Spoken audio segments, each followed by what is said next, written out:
karena dia itu ada unsur bisnis. Ada yang paling diuntungkan itu banyak seperti multi level marketing. Iya seperti itu mau ada sales yang berkeliaran di mana-mana. Supaya ketuanya itu ya kaya, senang, uangnya banyak.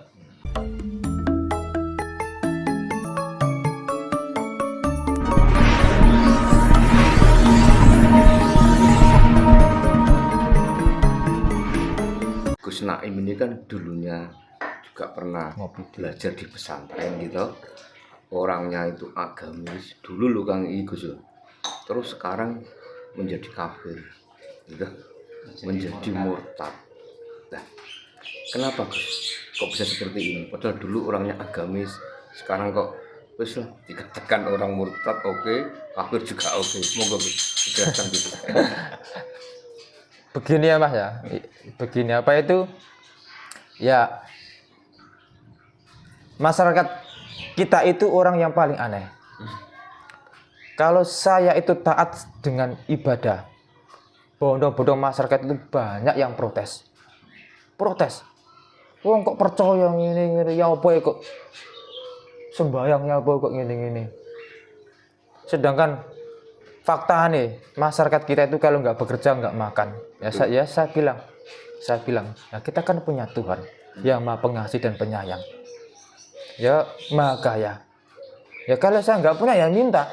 Oh saya punya Tuhan. Oh dididik diajarkan. Begitu saya mau begitu dipenggak orang masuk akal. Nanti nggak bergairah ada duit tuh. Katanya Tuhan itu Maha Kaya. Bisa menciptakan gunung, laut seisinya, tambang emas, tambang minyak yang nilainya miliaran. Itu bisa dengan ucapan. Langsung jadi, maka jadi. Mosok gawe aku sugetan mempergaya kureso. Itu dipoyo gak masuk akal. Nah katanya kamu percaya tidak ada mustahil bagi Tuhan. Nah kok saya bilang Tuhan kaya kok mustahil. Nah, itu kan aneh juga orang. Jadi orang itu kalau saya rajin sembahyang dibilang so alim, kalau saya dibilang nggak percaya sama ajaran mereka, dibilang saya kafir, dibilang saya murtad. Kan aneh itu namanya. Dan mereka sendiri juga beragama, tapi faktanya mereka juga menentang. Mereka nggak bilang mereka nggak percaya, tapi menentang. Misalnya ya, agama menyuruh kita itu wong wedok misalnya, disuruh menutup badannya supaya nggak kelihatan sesuatu yang dosa. Itu mereka juga nggak protes kalau nggak menutup itu dosa. Tapi mereka juga langsung praktekkan, nggak pakai. Katanya laki-laki perempuan nggak boleh berbicara bukan muhrimnya. Kata siapa? Gendaan di mana-mana, digoncengno ngar ngidul, diposting. Itu juga biasa, nggak ada lagi unsur dosa-dosa, nggak ada. Mereka juga pede saja, bangga-bangga di depan orang banyak. Dilihat itu. Mereka juga bangga. Itu fakta. Dan katanya kehidupan nanti setelah meninggal itu ada surga. Dan kita harus menyiapkan bekal sebanyak-banyaknya untuk di situ. Tapi faktanya masyarakat kita waktu ada kumandang dipanggil di tempat ibadah setiap jam-jam ditentukan, mereka juga nggak datang. Yang datang paling ya pengurusnya 1-2 orang itu saja. Karena mereka juga takut nggak makan. Mereka lebih fokus mencari uang dan bekerja karena mereka melihat faktanya kayak gitu. Ya katanya harta itu nggak penting, nggak dibawa mati. Nah kok mereka mengumpulkan harta banyak bikin rumah, punya kendaraan mewah, punya apa-apa. Itu kan mereka juga aneh. Kenapa mereka nggak mengumpulkan pahala ganjaran saaki-aki, digawe sanggup besok pang mati, ngadep karo pangeran? Kenapa kok ngelumpur dunia seaki-aki? Sedangkan kalau kita mati, nanti akan ditanya, dari mana kamu dapat harta, kemana engkau belanjakan? Seharusnya kita kan diajarkan ya, disuruh hidup sederhana. Bahkan kita disuruh doa supaya kita itu hidup dalam keadaan miskin, mati dalam keadaan miskin, dan masuk surga bersama orang miskin. Tapi kenapa mereka nggak berani berdoa? Seharusnya kan berdoa. Nanti kalau kamu berdoa, nanti saya tak amini, jar dikabul, no. Sampean kiri kan seneng. Karena nanti sampean mati, itu nanti kan ringan. Orang ditakoni toh. Sampean kiri karena apa sampean cuma duwe suwal mbek sandal, iku tambah apik. Semakin mati, orang ditakoni enteng, nasi suka-suka besok. Orang kaya kan akan ditanya hartanya. Susah itu nanti, sangat susah.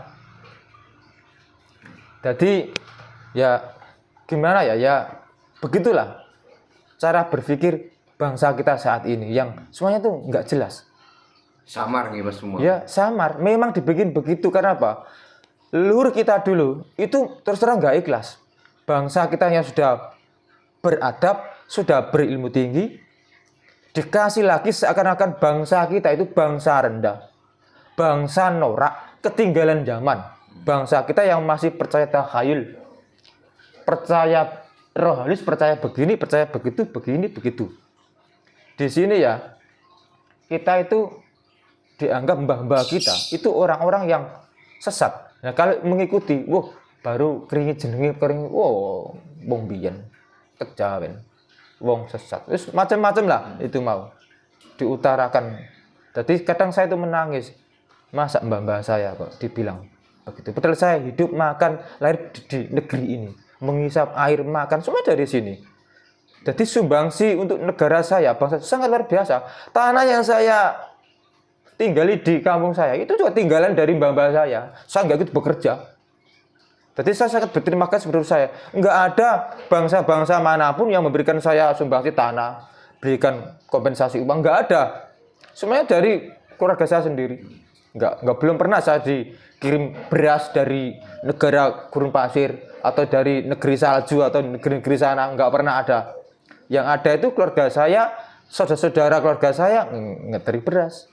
Kadang mengkasih saya babon ke siapa, ada sakit mereka itu nggak ada bahasa-bahasa lain itu yang pergi ke rumah saya, nggak ada. Makanya yang paling menurut saya paling berjasa itu ya bangsa sendiri, leluhur saya sendiri dari dulu. Gus, pemahaman sesat menurut Gus Naim sendiri itu kayak apa Gus? Begini sesat itu kan bahasa-bahasa karena orang itu nggak ikut sama kita. Ya itulah bahasa-bahasa ya, maaf ya, bahasa-bahasa yang digunakan orang saat ini itu ya bahasa sesat, itu bahasa untuk memojokkan orang lain yang karena nggak ikut. Karena itu ormas itu punya kepentingan mencari kader, mencari organisasi, mencari pengikut sebanyak-banyaknya supaya nggak kalah saingan sama mereka itu. Jadi mereka itu akan bikin apa ya? Yes, bikin itu mau.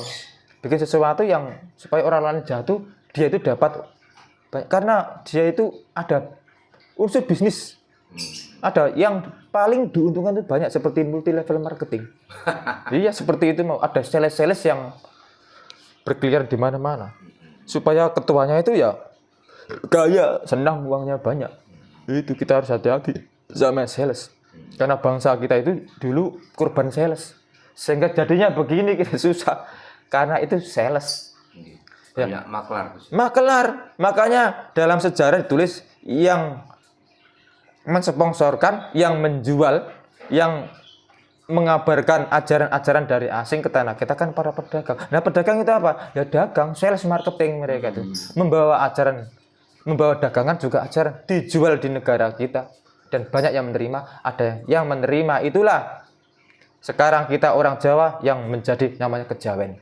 Karena apa? Ya kita itu orang Jawa setengah asing, enggak murni. Ya kalau orang Jawa asli itu ya kalau misalnya bubur dimasukkan ke dalam piring, ya bubur semuanya. Jangan dicampur sama lainnya. Bubur masa mau dicampur sama telek pitik atau kotoran ayam. Ya enggak enak. Kalau kotoran ayam kita masukkan sendiri dalam karung. Kalau bubur kita masukkan ke dalam panci atau masukkan dalam piring, itu kita berbedakan. Jadi Jawa sama Kejawen itu sudah lain.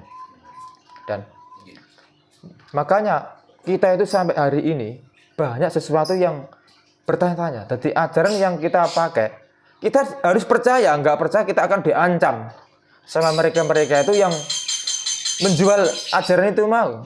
Si dodol agama. Kalau kamu nggak percaya sama ajaran saya, dari leluhur saya, dari tanah air saya, kamu nanti akan berdosa, nanti kamu akan dimasukkan, dijegur ke dalam api yang menyala-nyala, yang parahnya nggak bisa dibayangkan, kan begitu. Jadi kita itu ditakut-takuti, kita itu mau, ya itulah, kita itu jadi korban sales, banyak orang takut. Gus tadi disinggung Gus Naim ya, ada istilah surga neraka. Gus Naim juga pernah sedikit banyak belajar di pesantren gitu. Sekarang kan murtad. Nah, surga dan neraka itu wujudnya piye Gus? Panggone nondi? Jadi begini ya. Jadi semua ajaran agama itu punya gambaran. Bahkan mereka juga banyak yang menceritakan tentang adanya surga dan neraka. Nggih. Sedangkan secara fakta, mereka para yang mengajarkan itu juga belum pernah melihat, juga belum masuk, juga belum pernah mengalami sendiri. Hanya mereka dikasih tahu oleh orang-orang terdahulu mengatakan bahwa surga neraka itu ada. Tapi mereka yang dikasih tahu tidak pernah menyelidiki, juga tidak pernah itu membuktikan sendiri. Karena kita hanya diajarkan untuk percaya dan yakin 100% tidak boleh meragukan ajaran itu.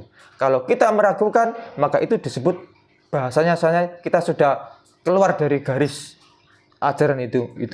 Adalah bahasa sendiri yang dipakai orang sana. Ya, nanti kamu bisa lihat sendiri apa bahasanya itu.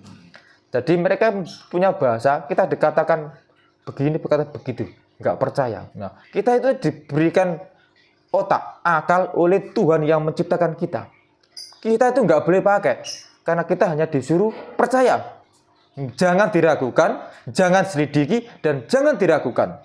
Ya, makanya akhirnya kita jadi bangsa yang sangat rendah cara berpikir, karena kita hanya dikasih cerita-cerita saja, cita-cita. Sedangkan cerita dongeng yang diwariskan oleh bapak, ibu kita, nenek kita, kakek kita dulu, kita disuruh menolaknya, jangan percaya.